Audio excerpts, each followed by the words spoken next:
a reminder, we always remind each other, myself and all of you who are following this program, the important to ask Allah for guidance, to ask Allah for forgiveness, and also the important to be thankful to Him in whatever Allah have given us. And inshallah, we hope that at the end of the day, whatever we do, whatever we say, make sure that we are pleasing Allah, La ilaha illallah, and do not commit any form of shirk with Him. And also we try our best to follow the example of Prophet Muhammad sallallahu alaihi wasallam. Now, brothers and sisters, we are still focusing on our duty as parents. Now, we want to be righteous parent, good parent. So to do that, we go back to what Allah said, how Allah subhanahu wa ta'ala have commanded Luqman to be a good parent to the children, to his son. And also, after Allah subhanahu wa ta'ala remind Luqman, Ya bunayya aqimis salah wa'mur bil ma'ruf wanha 'anil munkar. Oh my son, establish your prayer, then don't forget to invite people. You must remember you have a mission in life. Wherever you go, whoever you meet with, please remind them about the importance of worshipping Allah, Tawheed. If our children start to carry out the mission of Amal Ma'ruf, that also can help him, protect him from all kind of munkar. Because it's a kind of struggle. If you start your movement, your mission earlier, it will stop the people who have the bad feeling, bad thought, to say something bad to you, because you are starting with good. Now, to do this Amal Ma'ruf, you need to be strong. You need to have a lot of, I would say that, the wisdom. So through the Salah that we have established with Khushu' will give you all this strength and energy, inshallah. Because a person who's Salah, he also must have Sabr. You know, even Salah, you must have patience, especially when you're following the Imam. You know, even after you have finished your recitation, but if the Imam is not finishing his recitation, you cannot move. You got to hold on. You got to have the patience, the sabr, when you establish your salah. When you want to seek knowledge about how to increase the quality of the salah, you know, from just normal salah to khushu', also you must have sabr. You must read, you must ask scholars or the student of knowledge so that they can help you and guide you to improve the quality of your salah. Everything needs sabr. So then you come to Amal Ma'ruf, inviting people to do good things. You also have to have a lot of sabr. We know that it's not easy to change other people. It's not easy to educate people. You need a lot of sabr, and also you need a lot of wisdom, and don't ever give up. And that's why the Prophet ﷺ always remind his ummah, who are doing anything that is good, you must have sabr, patience. Wa'mur bil ma'ruf, calling people to do good things, is easy actually, it's not difficult. Because the fitrah of the people, they love good things. But sometimes, environment is not helping them. So we need to have the wisdom to use the best word to approach a person when we want to invite them to do something that please Allah. Of course, the first principle of Amal Ma'ruf is to ourselves. It's just like when you want people to perform prayer, like if we parents want our son to perform prayer, we should also start praying. I mean, it's sad sometimes parents want the children to make the salah, but they are not making the salah. A lot of parents today, they don't make salah. Too busy, no time. So how do you expect your children to take good care of the salah when we ourselves are not making our salah? Sometimes, alhamdulillah, the father is making salah, but the mother, as mother, we don't set good example. We are busy doing a lot of things, you know, and then we forget Allah subhanahu wa ta'ala. So we must show good example. Then may Allah help our children to follow our good example. Because children normally, they are good copycats. They are good copycats. follow. Even they do not know why we are doing this, what is the significance, but they would like to follow anything, good or bad, they also follow. So be careful. Don't underestimate the children. They may not sit there and look at what you're doing or listen what you're saying. No, they are playing here and there, running here and there, jumping here, but they're very sensitive. They may pick up a lot of things that we don't even realize, and you cannot imagine sometimes what the children can do. Now, sometimes, once in the blue moon, they'll say up something that you say, who taught them? We are the ones who have taught them through our word, through our action. So please be very careful and be sensitive dealing with children, because environment is very important. Now, ma'ruf. Ma'ruf means something that Allah subhanahu wa ta'ala wants you to do. Like tawheed, have the right aqidah. No? And also ma'ruf also is something that is halal. You must expose your children to all the good things, the good value, what is halal. And that's why parent is very important from young. Anything that you want to feed the children, you want to buy for the children, you make sure you alert the children, give them the understanding that when you want to eat, my son or my daughter, make sure the food is halal. So you choose first. I say, this is, if some country, food, there is also a logo written halal, a halal logo. Alhamdulillah, look for this logo, my son. For this logo, my daughter. Remind them. If you have that kind of, value in some Islamic country, they are very careful with the halal food and drink, so they put a logo there. Alhamdulillah. But even you are training the children, and you are buying things for the children, you make sure that you buy the right food.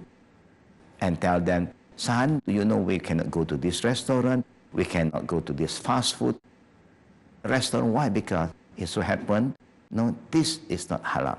Now the children may be confused because back home in the Islamic country, you have Kentucky halal, McDonald's halal, pizza halal, all the halal fast food. Is because it is an Islamic country, and so the authority make sure that we only provide all the halal kind of fast food. So it's easy for everybody, it's good for the company, also for the businessman, because you are coming up with a food that cater for everybody. It's a win and win kind of thing. You come up with a halal product, and more people can eat. If you are, doing a business in a Muslim country, that should be the spirit. Of course, anybody who want to do business, they want to make sure they have maximum profit. And when you make halal food, alhamdulillah, nothing for you to worry. Because Muslims also love to eat. And then you provide all the facilities for them to eat in the halal fast food restaurant, alhamdulillah. But when we travel, maybe the children say, oh mom, oh dad, I want to have McDonald's. Now you cannot assume that what is halal in our country is halal in other country. You cannot assume that. Because you must understand, our country, if it is a Muslim country, of course, we want to make sure it's halal because we have the authority to reinforce the rule of halal. But if you're in a different country, when the Muslims are minority, and the authority don't feel that it is important, they don't do it. And then so the restaurant owner, they don't have to make sure that their food is halal. So we must be alert, because ma'ruf is not only calling people to tawheed or doing good thing, but also reminding every one of us the importance of what is halal. This is al-ma'ruf. And while you are reminding people or calling people to only eat, drink what is halal, have the right belief, have the right aqidah, have the right value, all that is ma'ruf, then wanha an munkar. You see, it's not just one way, but it's both ways. One, you expose our children to the right value, you must also guide them, explain to them what is the opposite of ma'ruf. Inshallah, brother and sister, after the short break, we will come back.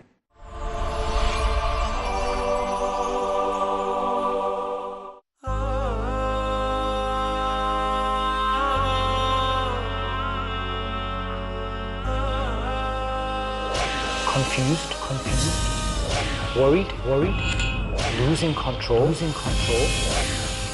If you are a parent, these feelings may well be all too familiar.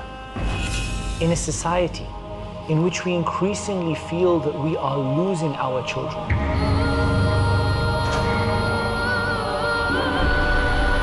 it's still possible to get it right.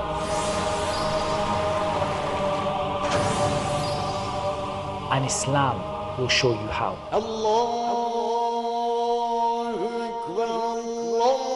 Want to know more? Join me, Muhammad Tim Humble, as we explore the ways to be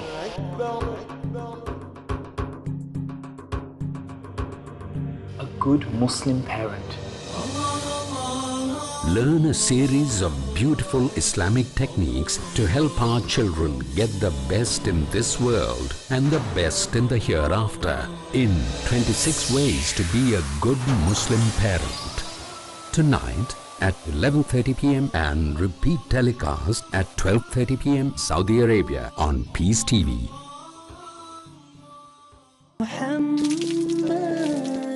Pearls of Prophet Muhammad, peace be upon him. Narrated Abu Musa, may Allah be pleased with him. Some people asked Allah's messenger, may peace be upon him, whose Islam is the best? That is, who is a very good Muslim? He replied, one who avoids harming the Muslims with his tongue and hands. Sahih al-Bukhari, Volume 1, Book of Faith, Hadith number 11.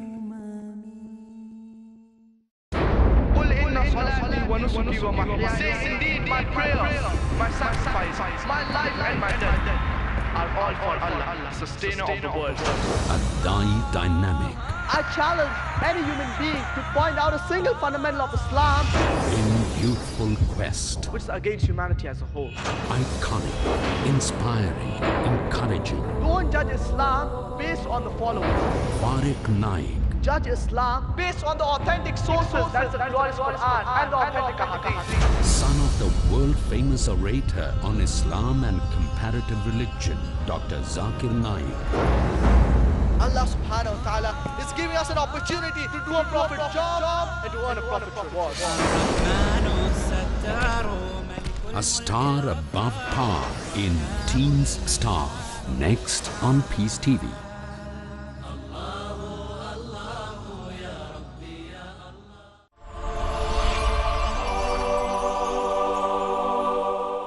Welcome back, brothers and sisters.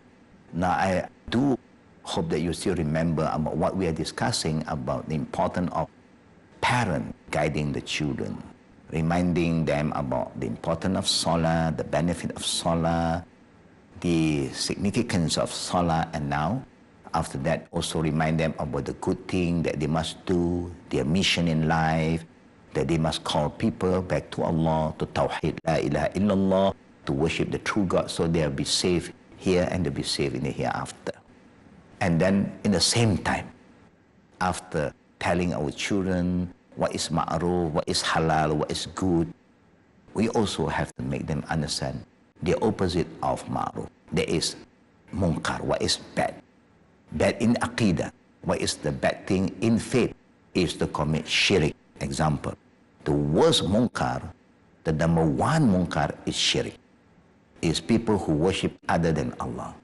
So we must remind them the danger of shirk, because one day are exposed to shirk and they accept the shirk and they start to follow anything that is shirk, whatever good deeds that they have done, their salah, their saum, their zakat, is no more valid. Allah will just erase it.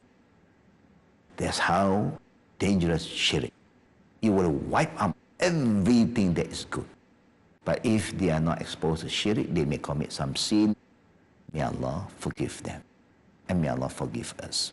Now, so the first thing that we must expose to children, tell them what is shirk al-akbar and what is shirk al-asghar. Shirk, khufiyah, the hidden shirik. Now, shirik is not just worshipping idols, worshipping devil, worshipping trees, stone, and worshipping stars and moon. No, not only that. Shirik also can be when you do something and your intention is not for Allah. There is shirik bin niyat, shirik of intention.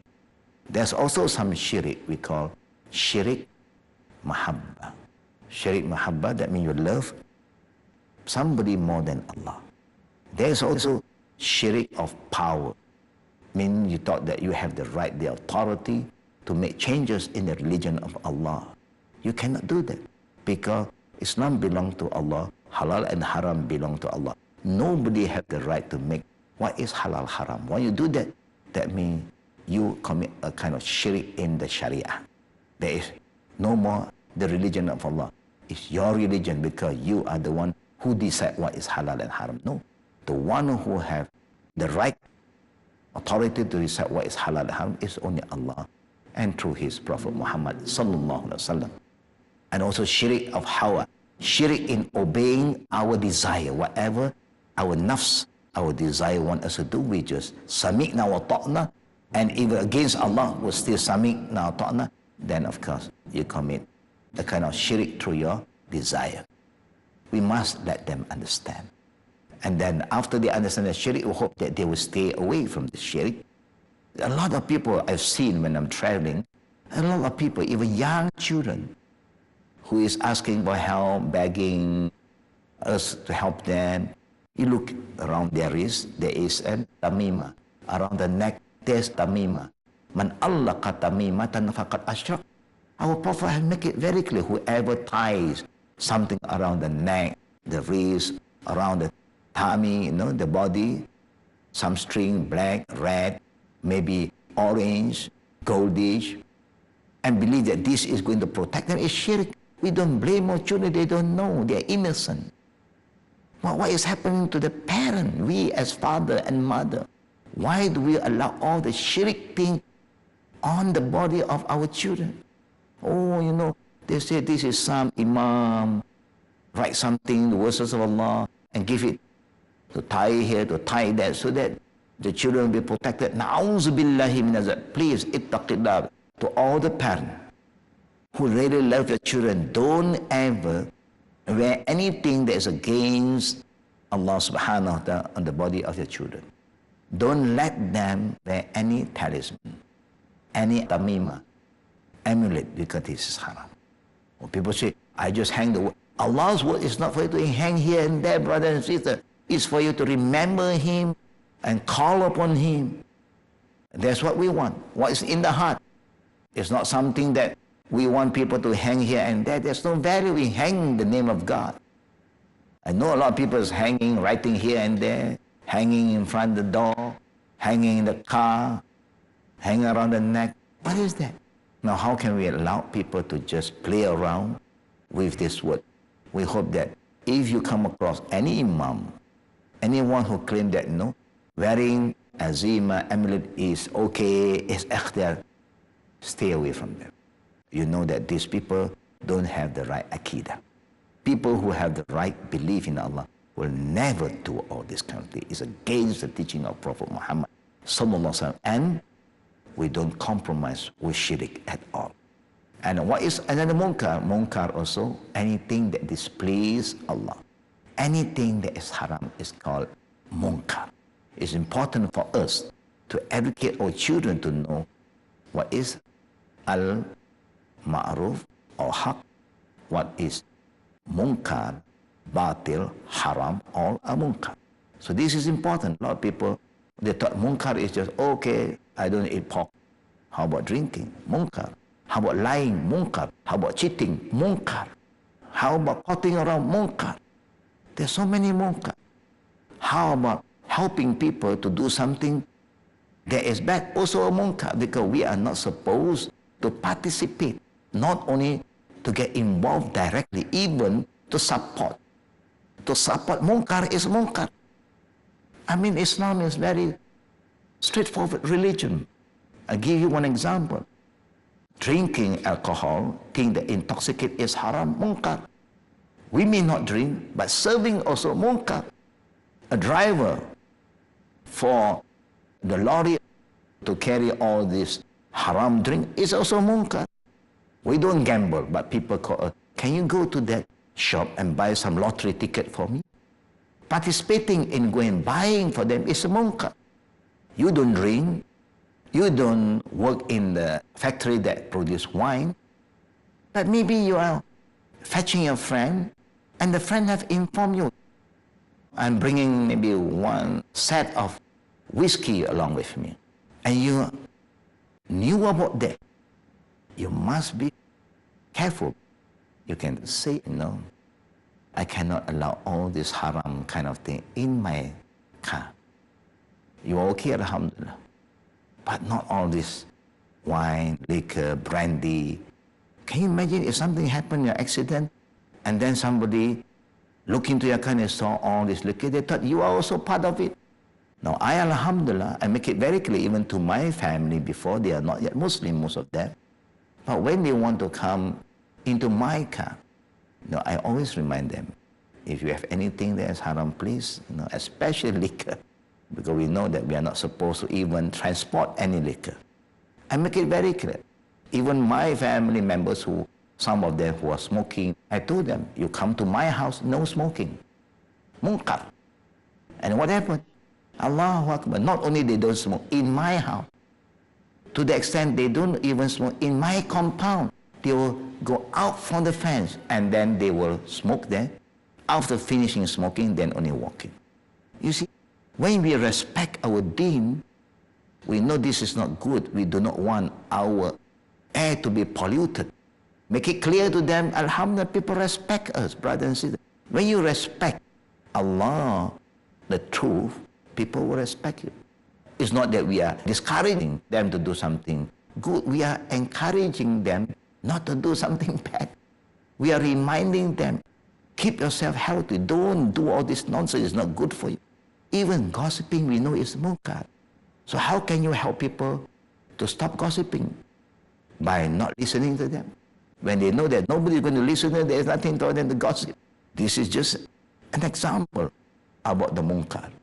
Even present, you want to give somebody a present, a gift, it can be a munkar. Haram kind of gift is haram. Sometimes people who are in business, you are a good businessman, so your business partner loves you so much, respect you so highly, because you are a good man. Then once in a while, maybe our Eid sometime, they may want to send a gift to you, a hamper, or chocolates, biscuit, alhamdulillah, halal. But on the top, they have one VSOP. They thought that, no, maybe we cannot drink, of course, but once in a while, maybe this is their thinking. They don't understand. So it's our duty to explain to them. They start to send the hamper, and top of the hamper, there's a bottle of whiskey. So what are you going to do? Accept it. You can accept what is halal, brothers and sisters, no problem. Anybody gives you anything halal, you can accept it. But when you know there's haram, you must educate them. Call the one who sent the hamper to you to send this bottle, just the bottle, back to them. Why you have to do that, brother and sister? You have to remind them. If not, they may not know. They thought that you have taken it. Maybe you are drinking. Maybe because this is your special day, or maybe it's Eid day.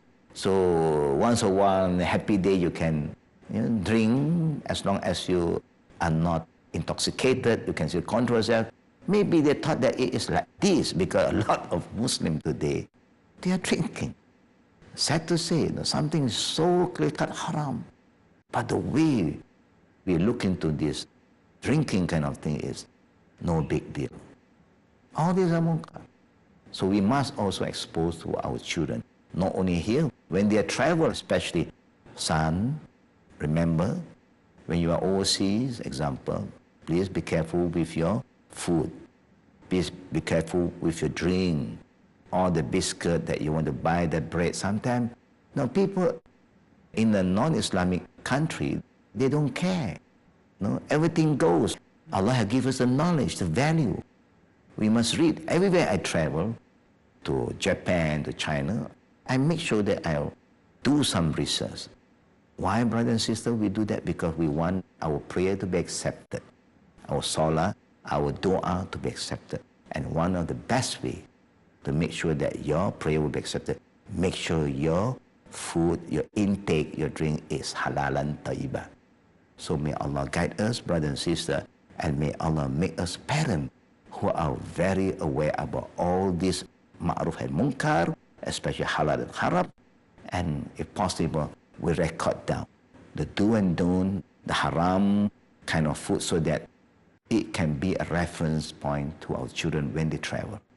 So may Allah protect us and protect our children and our grandchildren from consuming anything that is haram, munkar. Amin ya rabbil alamin. Wabillahi taufiqi wal akhiri da'wana walhamdulillahi rabbil alamin. Assalamualaikum warahmatullahi wabarakatuh.